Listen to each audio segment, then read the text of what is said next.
Hey folks, welcome back to another video. This is video 2. It'll be the final video on the 1971 CB750-K1. This job is pretty much done as it sits right here.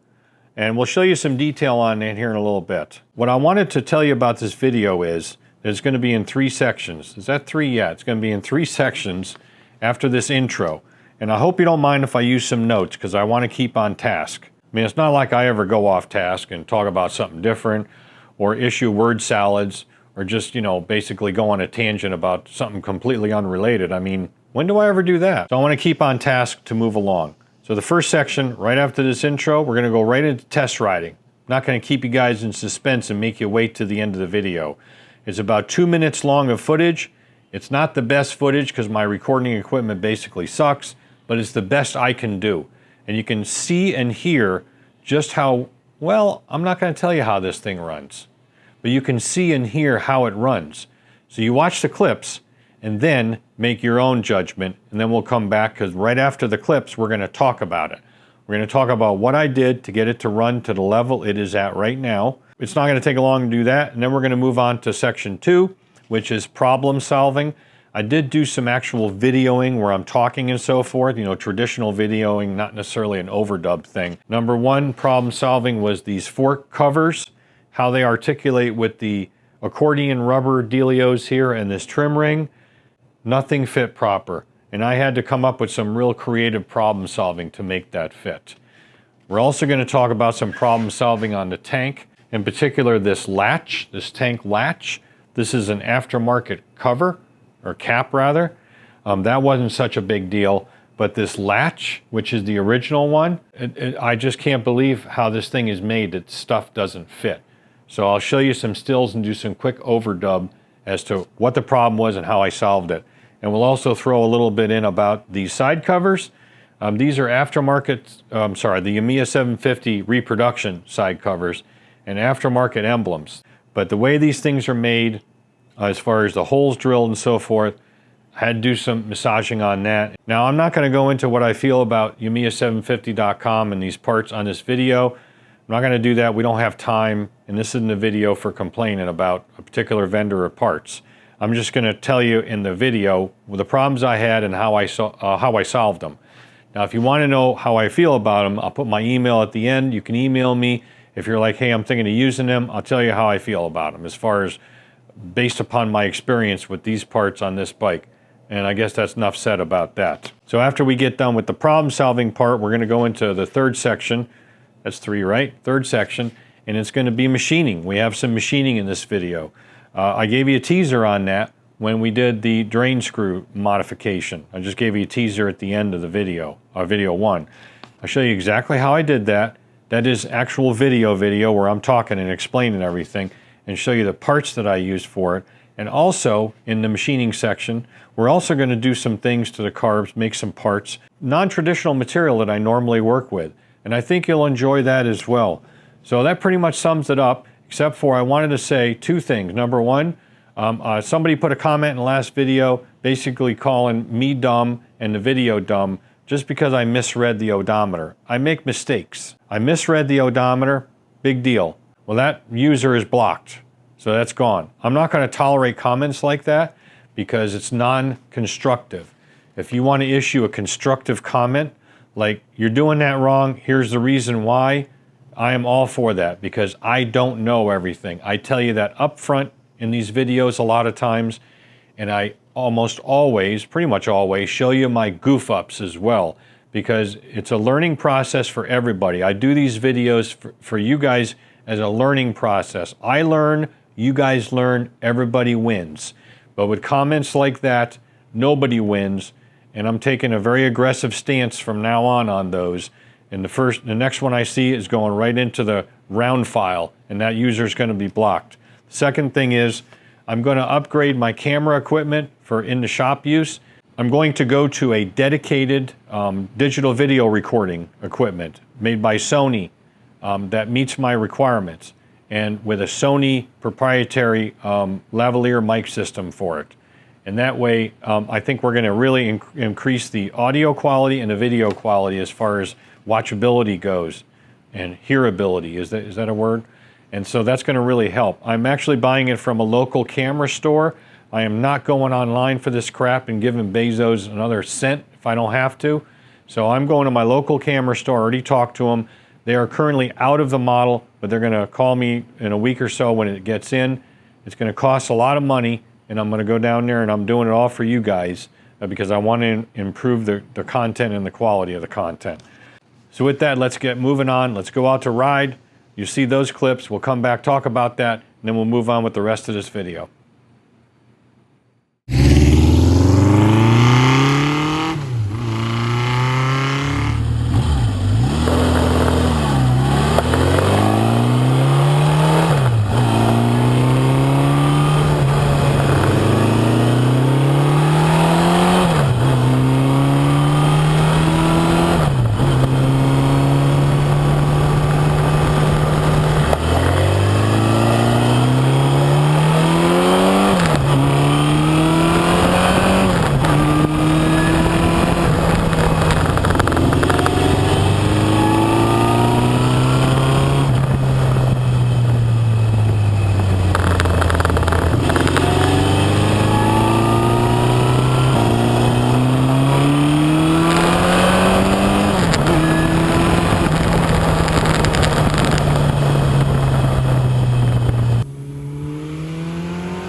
All right, folks, so what do you think of that, or how do you think of that? As far as the running goes, I feel that this thing runs fabulously.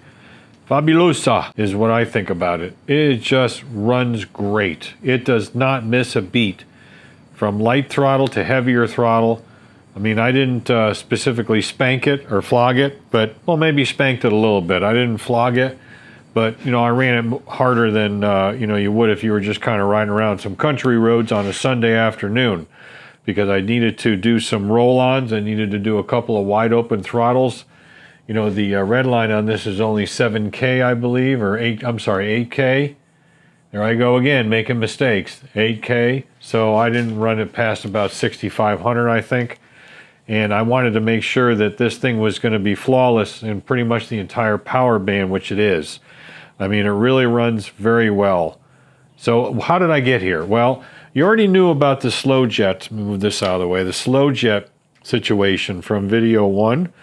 And I already told you what the jetting was at that time, but I'll do it again anyway. The jetting at that point was we bumped the slow jets, or I should say pilot jets. I know there was a comment about what's a, you know, pilot jet versus slow jet. If I say slow jet, it means pilot jet.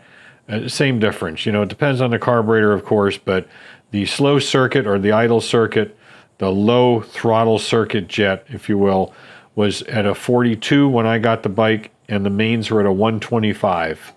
And so I bumped that slow jet or pilot jet, if you will, up to 45. So it went from 42 to 45. And I maintained the 125 main jet. So I took it out essentially 3 times. First time, when I really got on it and was rolling it on, it was starting to break up. When I got up to about 4,500 RPM under hard throttle, and it would get progressively worse as it started to ramp up, and it would kind of buck a little bit, and it just didn't have any ass. And I thought at that point that it was probably lean still. I couldn't understand why with a stock airbox, but my experiences with like podding bikes, whether round slides or flat slides or CV carbs, it felt like that it was lean. So I came back. I didn't have any 127s or 127s and a halves or 128, whatever the next step is. So I did what some of you guys just love when I do it. And of course, I'm being a little sarcastic there. I get some real comments on it when I custom make jets. In this case, I used some that were already reamed out to 127 and a half. It showed 118 on the jets, and you guys are like, oh God, you leave them like that, somebody's gonna have a problem in the future. Well, it was only a test. And if that worked, I would just order the proper jets in that size and swap them out again. But it didn't work, it made it worse. So that was the second test ride, and it got worse, as I said. So I said, well, that can't be it. So I brought it back, put it back on the lift, took number 4, number 1 spark plug out, and the center was okay, but the outside part of the spark plug on the bottom a little bit carboned up. Most likely it's just too rich, but it just didn't feel that way to me. So I said, what do I do now? I don't have any 122 and a halves or whatever the next step down from 125s is for a K1, but I did have 120s, which came in the 4-to-1 aftermarket carburetor rebuild kits. So I stuck 4 of the 120s in here, the aftermarket jets, took it out for ride number 3, and went, wow, holy cow, this thing is unfreaking corked now. No problem with transition, no problem with idle, no problem with roll on, no problem wide open throttle. It just gets up and goes. And I was being somewhat gentle on it. I mean, you could ride this thing a hell of a lot harder if you wanted to. So the final jetting, of course, again, the slows are still at 45, or the pilot jets, and the mains are at 120, which is stock for this. We'll cover some carb stuff in more detail in a totally separate video. I'm kind of thinking about it, what I want to include. Maybe I'll write a script for it, and we'll do some videos, or at least one video on carburetor stuff alone. So with that, let's go ahead and we'll move on to the problem stuff, and then we'll do the machining stuff. My biggest problem on this job so far has been the fact that these damn fork covers, the upper ones, don't fit right. These are the ones from CB750.com that my customer brought. He said it took, not years, months to get them, and they're very expensive. Let me show you what the problem was. This can get a little complicated, so I'm going to augment it with some B-roll and maybe some stills, but I'm going to be as brief as I can and concise. This is obviously the left side of the bike. Here is the old left side upper tube. Now pay attention, damn it, to the bottom here. You see that the forming of this tube where they kind of made that groove, well, it is a groove actually, and that very sharp edge, the bottom of that groove. What that does is it captures the top of this accordion rubber tube, the fork cover. It goes up over top and snaps into that sharp edge. The top lip of this is about at this feature here, where you can see this thing start to kind of bow out into an accordion thingy. A pleat, I guess, the first pleat. Well, that edge is about right there. So you can kind of see if I push it in, you can see that that edge is right there. It gets hard. I wish I did. Right there is where it's supposed to sit down once it snaps in, basically on top of that sharp edge on the bottom. Now, inside there, it's important to note that inside here on the bottom, actually it's right up in here, it's the bottom of the main part of the tube, I should say. There's a damper like this. Goes up inside. I'll show you it on this one here. You can see that kind of step inside there, which has been spot welded in, a little shoulder rather.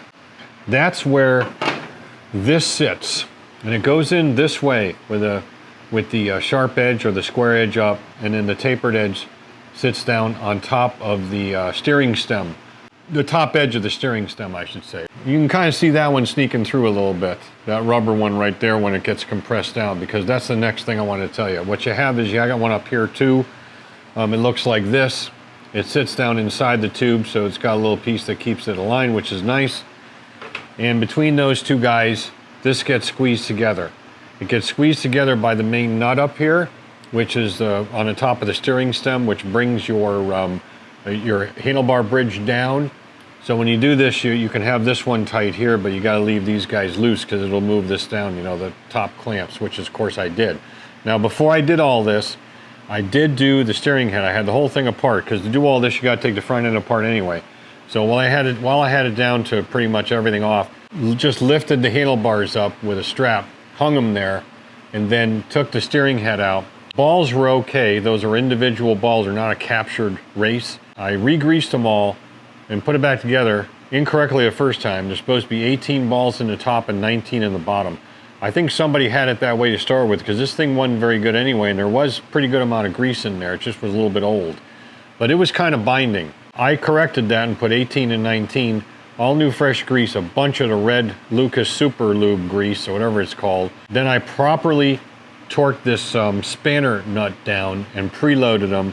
So this thing is down as far as it's going to go, in other words. So this part where this upper bridge sits down on top of that spanner nut, it's not going to go down any farther because that plays a role in this. If this is bumped up at all, then this is not going to be pushing down here the way it's supposed to, and that's kind of important. This is kind of all an engineered thing. It has to be engineered in, so it puts down a certain amount of pressure on this to hold everything together when this thing's tightened down to torque. So now that you understand that, so what we did here was when I put it all together, this thing had slop in it.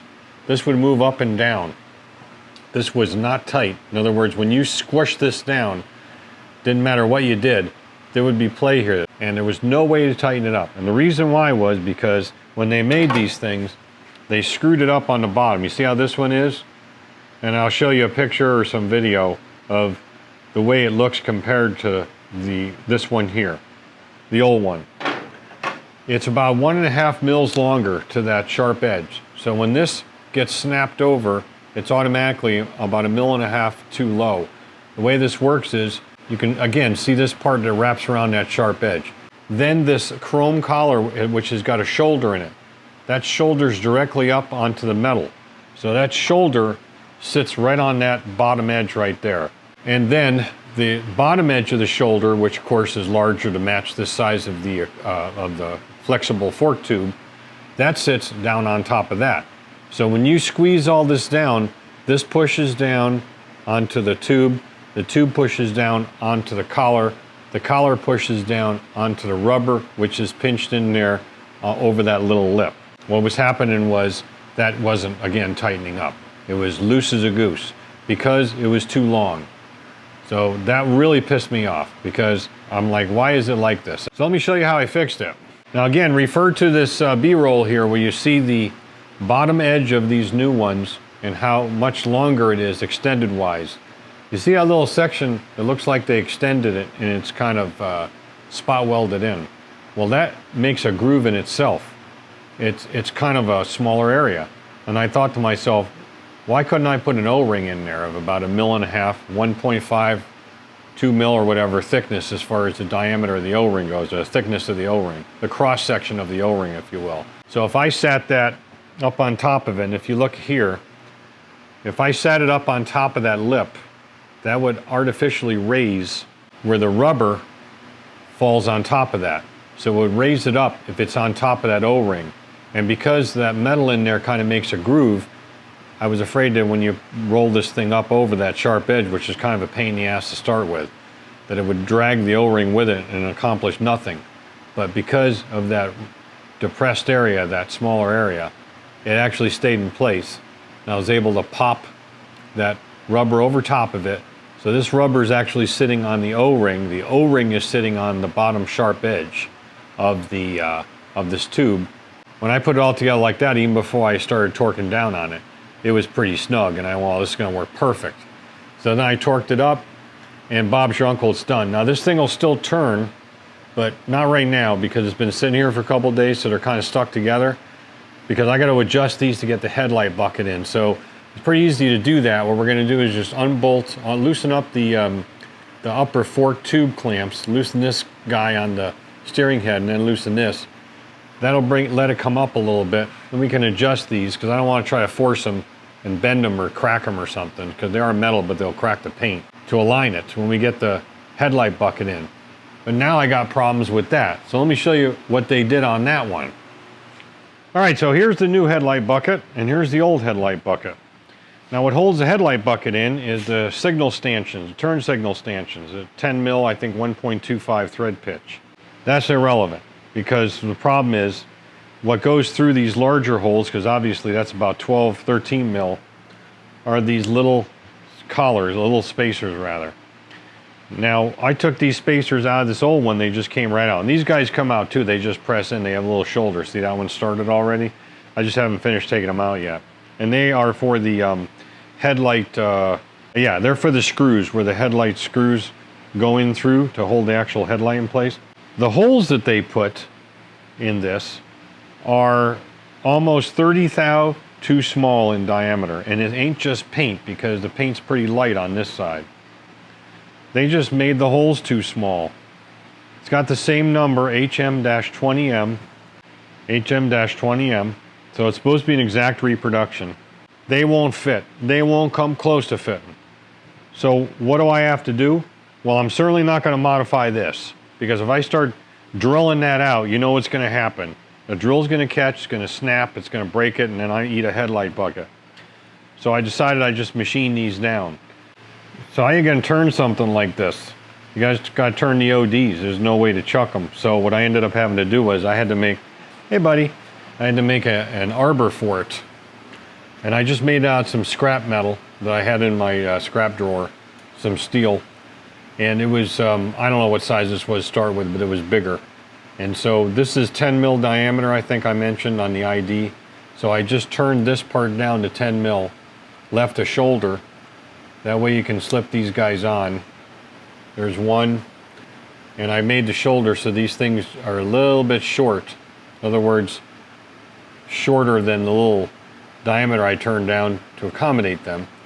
Then you put this guy over there. Then I took like a little jack nut, I think. I forgot exactly what these nuts are called. I swear my memory is completely gone, because I just can't remember what these little thin nuts are called that back up bigger nuts. Locking nuts, that's what they are. They're locking nuts. So I took one of these locking nuts that I found in my my nut drawer. That's the only thing that is in my nut drawer nowadays. After I made this, I single pointed 3/8/16, and I turned this down so it's got a shoulder on it that's smaller than the OD that this is going to ultimately be. Then just put this guy on, and then tighten it up, and then use a right-handed tool to turn right-handed, and then just skim this down. I had to take like 15, 18 thou on a side to get these things the right diameter. I had to make something for it, because it's just the way it is. Sometimes you got to do what you got to do. Bob's your uncle, it's done. Or Bob's your auntie, one of the two. You know how it is nowadays, you can't tell. That worked out okay, so that's going to be ready to go. I showed these little guys a little bit ago. They are the little flange spacers where the headlight screws go through the bucket and attach the headlight to the bucket. And those spacers make sure that the plastic doesn't get crushed, so it takes up basically the thickness of the headlight bucket. In the old bucket, they're in there pretty good. I mean, I kind of had to pry them out, so they're designed to be kind of a firm, almost press fit in. So those other holes being way too small, these are way too big. It's kind of like a hot dog down a hallway with these things. There's no real solution here except just put them in, because the screw captures them anyway, so that's what I did. I'll go ahead and put this fuel tank latch deal in right here. This picture is the original latch on the reproduction tank. The problem here is the radius on the latch does not match the radius on that tab that is made onto the reproduction tank for that purpose. In this side-by-side, the original's on the left. You can see it lines up perfectly with the hole, and the reproduction's on the right with that incorrect radius, and it will not line up with the hole. To correct this, I set this up in the mill in the Kurt vise, just squared it up with a little square, and then I just milled a new radius in that with a 2-fluted 9mm end mill. It's not perfect, because that radius is really supposed to capture that and clock it and keep it from rotating, but I can get the screw tight enough where it does not do that.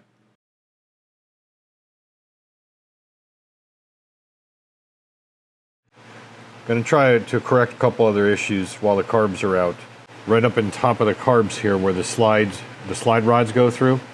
Now I want you to take a look right there, number 2. You don't notice this until you get a situation where the carbs are out and you got them in full throttle.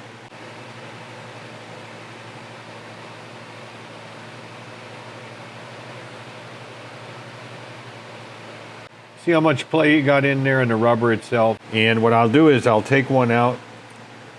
I'll show you how to do that too in case you're interested, but I'll take one out, and then what we'll do is we will take a rod back in. You can see how much play is around that thing, and I'll show you what we're going to do about it. Anyway, if you're working on one of these older ones with the round slides, it's a little tricky, but you can do it on the bike as well. First thing you do is back off the wide open throttle adjustment, which is a screw right there. You see that screw down in there? Back it off all the way so you can get these to come up all the way. You're going to need some extra room to do this.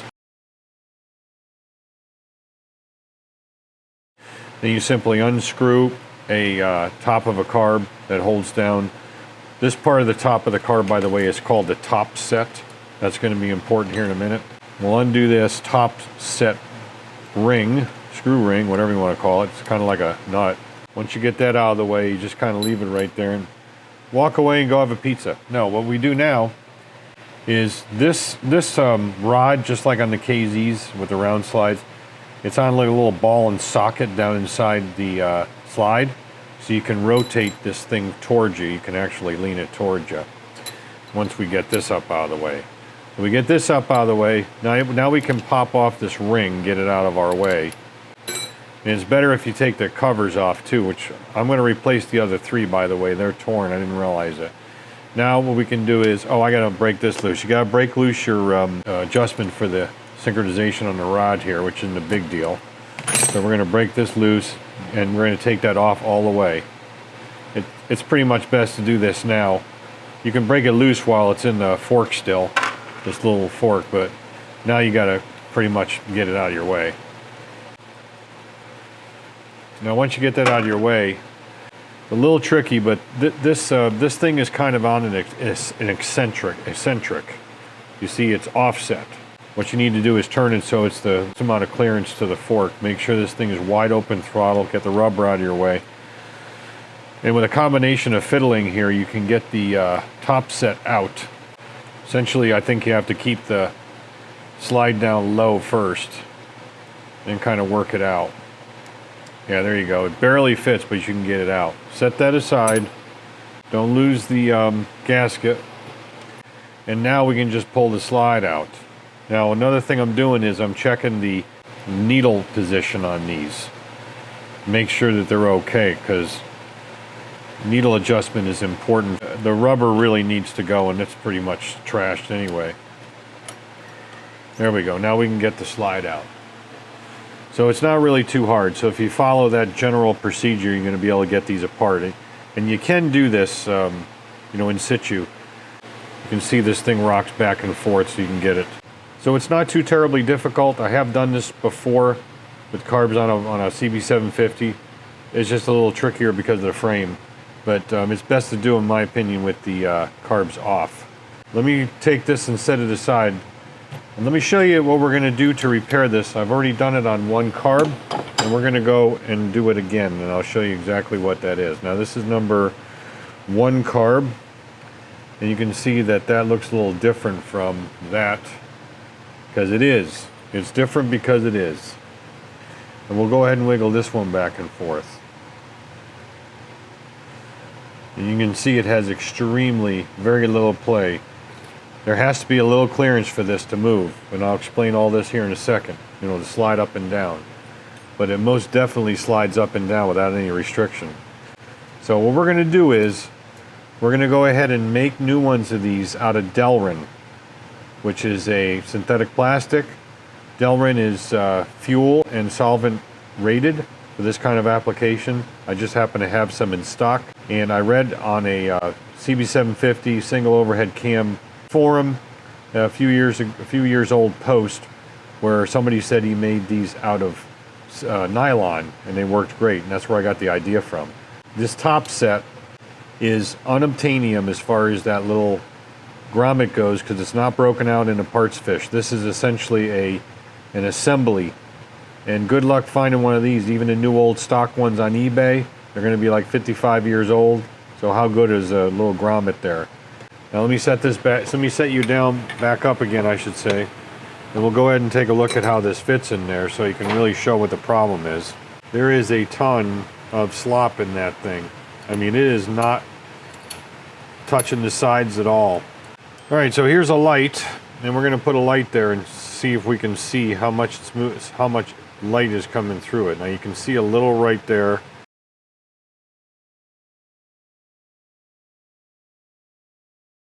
Doesn't seem like a whole lot.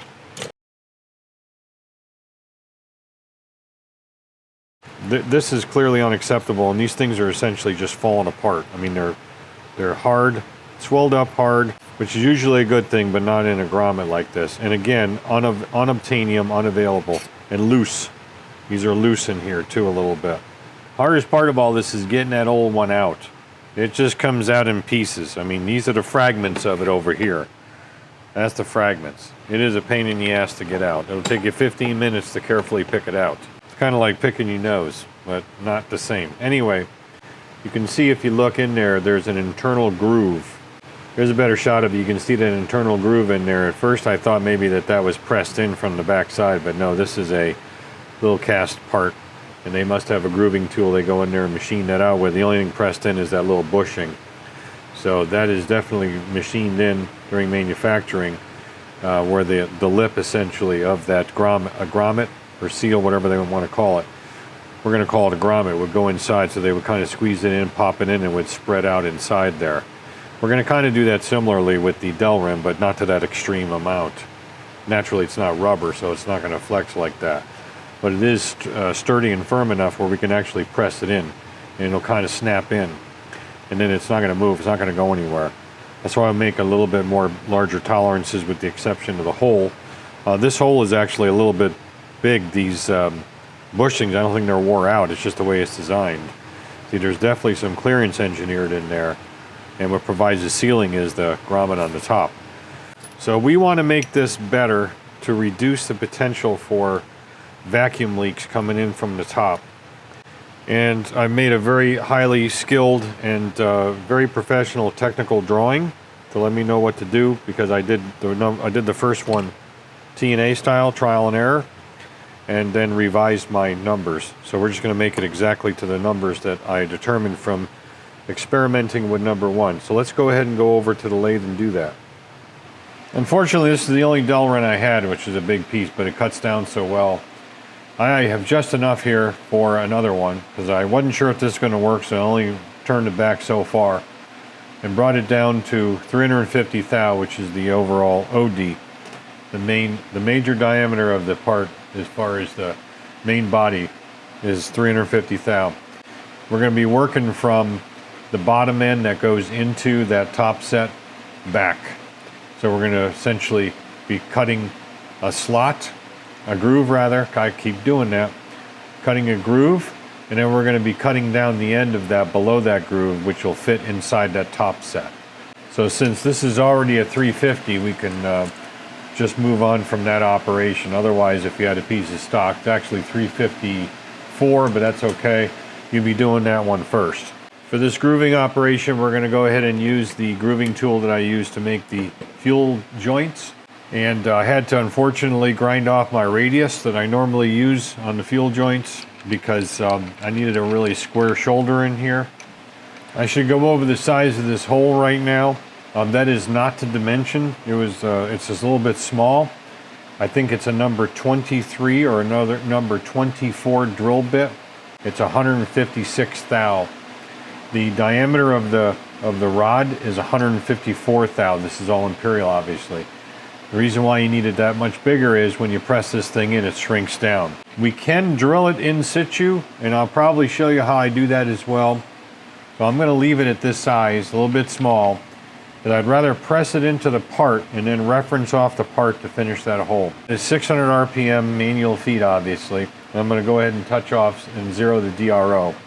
We move in 80 thou for the width of the tool. Then our first dimension in is 50. We're going to go in 50 thou to create that groove rather.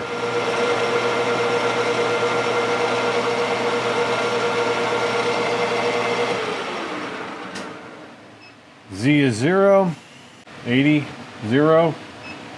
We're going to make it 50. How I determine that, because that inside groove is very difficult to measure. Let me show you that in case you're doing this. There's a step and a shoulder here. The smaller diameter from here to the larger diameter here. Appears to be the same thickness. Maybe you can see it right there. You see that edge? That's pretty good right there. So you see that edge inside there. The edge right over there. It's about the same thickness as that, and I measured that and it's 50 thou, which is how I came up with that. Well, let's just cut the damn groove instead of talking about it. So how I figured this out, pretty simple. The outside diameter is 353 rather, excuse me. Subtract that from 0.284, which is going to be our diameter of the groove that's going to be going in, 50 thou in. That's 69 thou divided by 2, 34, well 34 and a half. So we're going to touch off and go in 34 thou because I measure on the radius. I'm going to run 600 RPM just for the hell of it.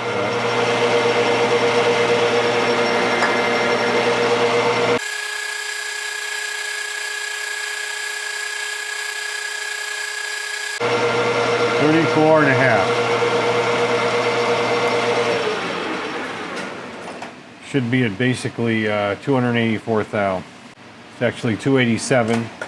That's because of the springage in the material. So we're going to go back in and take another thou or two.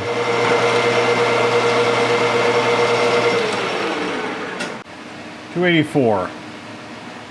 All right, so now what we're going to do is we're just going to use the grooving tool and turn down that end. We don't need to put another tool in because this stuff's real forgiving anyway.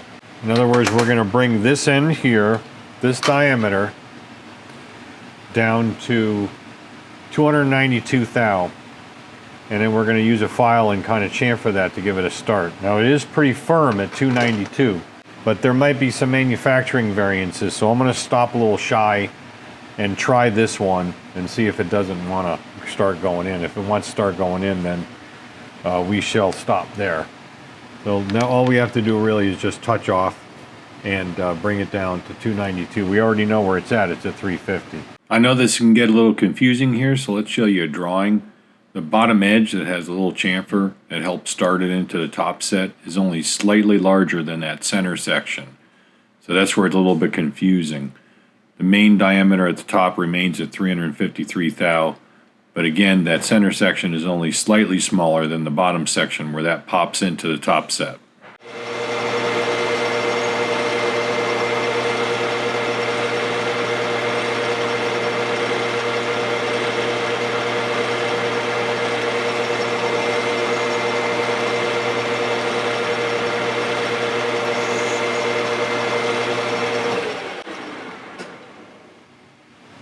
Oh yeah, doesn't even want to try starting yet. Good. Let's go 31. I really should be running that a little quicker, but doesn't matter. Should be at 292 or close. Yeah, 292 exactly. Okay. That's where I did the last one. Now what we do is we take a file, speed it up for that, and then we just chamfer that. I want to put an angle on it, about yay much. That way it starts easier because the inside shoulder is what's going to hold it. That ain't the right freaking speed.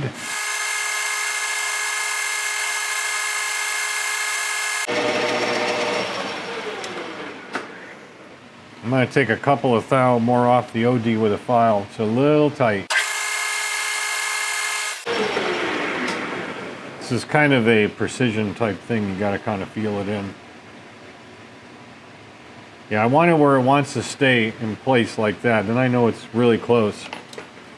When we push it in, it ain't coming out again without breaking it, I'll tell you right now. This end is done. Now we could drill it out, but again, I'm going to wait till I push it in to finish this hole, just to make sure. And just to clarify, that hole is already there because of the first one I made. I drilled it through deep enough, I think. I should probably check that to make sure it's deep enough. When I cut it off, it's actually a through hole. But again, it's not going to matter too much. Because we're going to run another drill bit through it.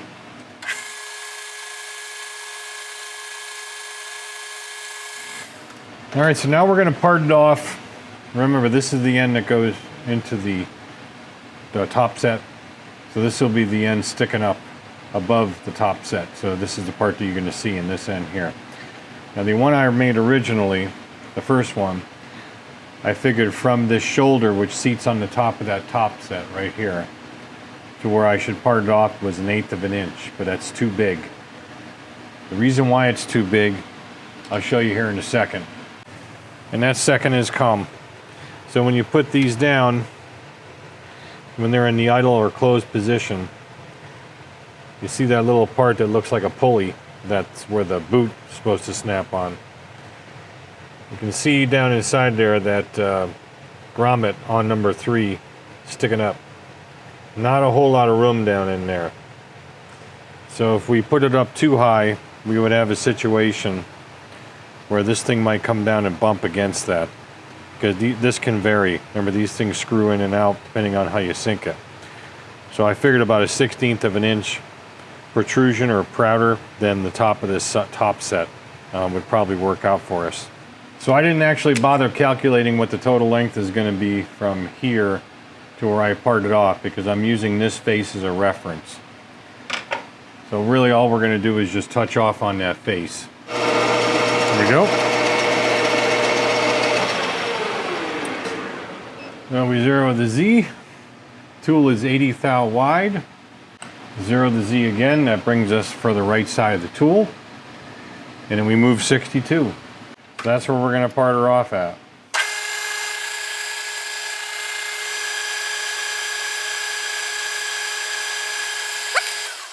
Not much to see here. I used a vise.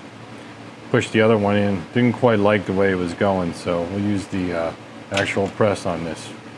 It's just popped in. That does work a lot better.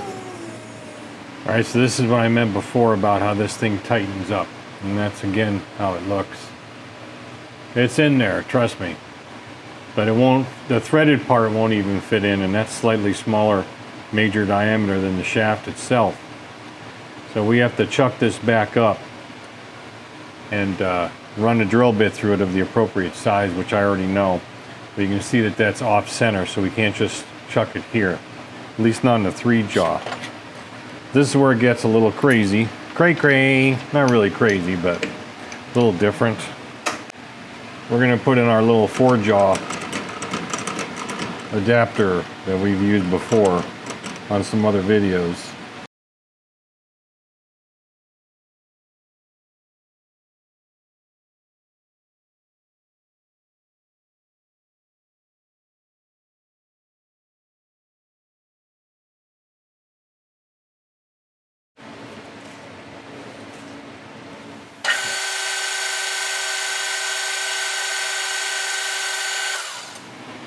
So there's a fraction of movement there, but it has to have some play. I mean, I can't have it binding.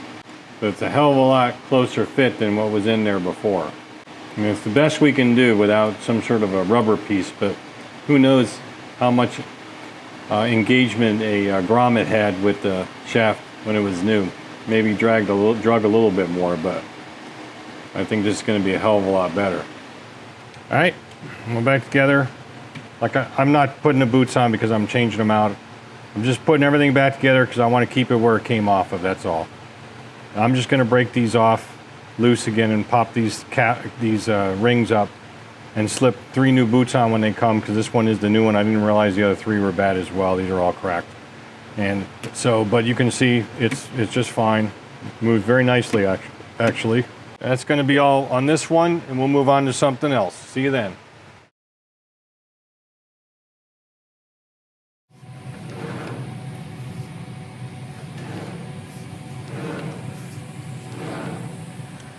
We got more modification chores at hand here.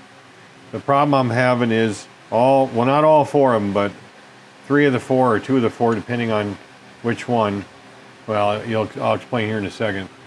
The float bowls leak as far as the sealing washers on the drains. These are not the type that have an O-ring. Well, they don't have an O-ring yet. There's just a flat sealing washer. The aftermarket kits come with an aluminum one. That's what was in there, but if you try to reuse it, it doesn't work. I've even made some copper ones. They work to start off with, but as soon as you loosen them to like drain the carbs, because I've had to take them off a couple times to do some jetting. The problem is that these edges are kind of chowdered. Not so bad on this one, but on 2 of the other 4, they're just kind of chowdered up. I would have loved to set these up in the mill and just touch these with like a 10 mil end mill and clean them up, and then just use another crush washer, which would probably work. But unfortunately it's a compound angle, and there ain't no way for me to do that. I don't have a fixturing set up like that. So instead of modifying this anyway, which I don't want to do, we're going to go ahead and modify the fuel screws, because those are easily replaceable. And we're going to change them out to utilize an O-ring. I've already done 2. I'm going to show you the one I'm doing now because I've been experimenting with numbers. Right in there is a little counter bore before the threads start. We are going to just touch this with a hand countersink just to break that edge, which doesn't cause any issues because there's still plenty of flat edge if you want to go back to a crush washer. We need to make some relief on the screws so that O-ring, and I'll show you the O-rings I'm using, will fit inside here. Just compress and not damage the O-ring. And so luckily I have a few extra, and I'm testing them as I go, and the O-rings start to get cut up and you're like, that ain't good enough. So I calculated out how much I need to take off on these drain screws. I got fuel screws on the mind here, I think. Let me get you in a better position here. Show you what we're doing now. You might recognize this cutter if you've watched any other videos, because this is the one I used to correct that issue on the pulley for the mower. Cut in that snap ring grooves. So essentially what I need to do is I need to come in here, touch off on this face so I have a reference. This little area right here is a little higher, more diameter, because that's where your crush washer sits and it kind of aligns it. So if we were to go back to crush washers, customer would have to just buy new drain screws, which are easily available. They're very plentiful in the aftermarket. I think even OEM ones are available. But I don't think he's going to have that need, because this is much better. There are actually aftermarket versions of these with O-rings available from 4in1.com. I looked it up. It says K1 to K5, but I'm not 100% sure. So they may have, changed the geometry or changed the design on these things to accommodate an O-ring to do exactly what I'm attempting to do now. So we're going to cut out this bigger diameter, and we're going to be cutting into this diameter too. I calculated out that I need to, well, through trial and error, I need to take off 28 thou on a side. So once I touch off, that's what I'll do, and I'm going to need to back up 22 thou. Here's the drawing I made on these. It gives you a better idea what I'm going for here. So that's in addition to the width of the cutter, so that's pretty good a movement backwards. It'll just bring it to the edge of this little hole of the drain hole. But that doesn't matter, because as long as it's up here and seating against this face, everything will be hunky-dory. Let's go ahead and do it, and I'll show you what I do. First thing we'll do is glue it. I have to run the lathe backwards, obviously, because I'm on the right side of the work. But for this, I'm going to go ahead and just put it in gear and use the inching button.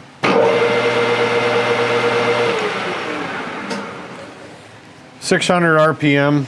I like to do that for grooving because it's a groovy RPM. This is not the easiest thing for me to see with safety glasses on, safety squints. So we're going to end up touching that larger diameter and the back face almost at the same time here. I got to get it kind of close.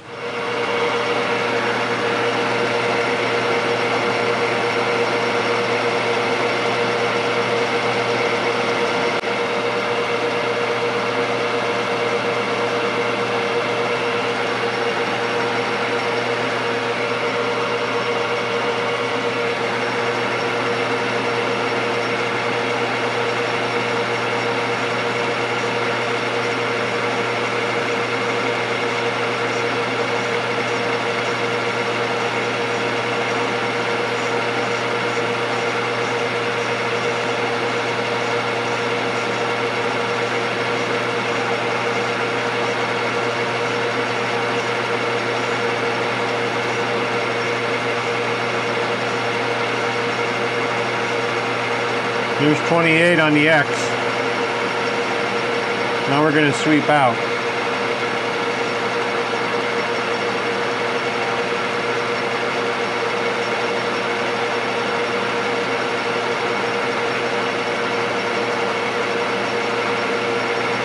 Here we go.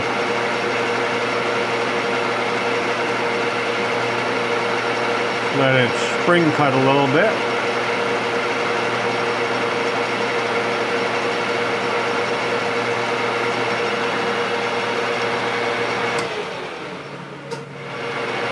It's a square file, a little thin one. Kind of blend that into the existing smaller diameter there. See, it leaves a little burr, you know. And then some Scotch-Brite, real carefully like.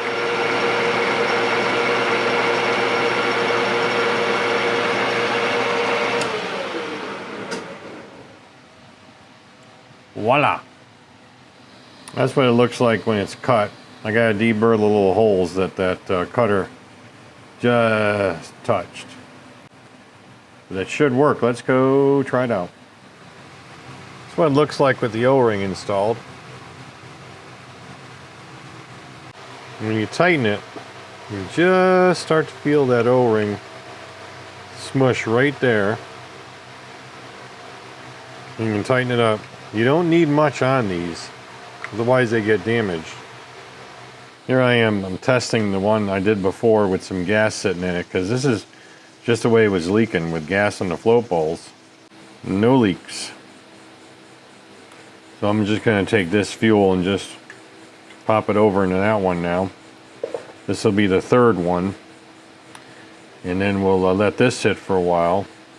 And it's going to be a lot better than what it was. And there's no reason why you can't go back to a crush washer. Like I said, I do chamfer that edge just a little bit where it goes in there to allow that O-ring to kind of get into that smaller diameter inside just before the threads. But there's plenty of material on the face to put a crush washer back on if you wanted to. I don't see why you'd need to at this point. Now, as far as the O-rings that I'm using, they're actually a Suzuki O-ring.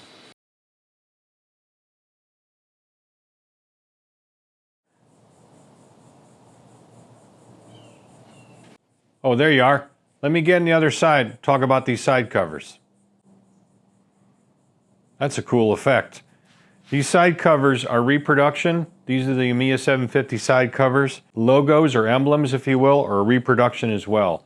The originals were in perfect shape, but I could not get them off this right side original cover because the previous owner had glued these on from the back sides where the speed nuts go, most likely because A, the speed nuts suck, and B, they were vibrating. So that was his or her solution, whoever it was. So again, these are repro, this is repro, and this is Yamaha cover.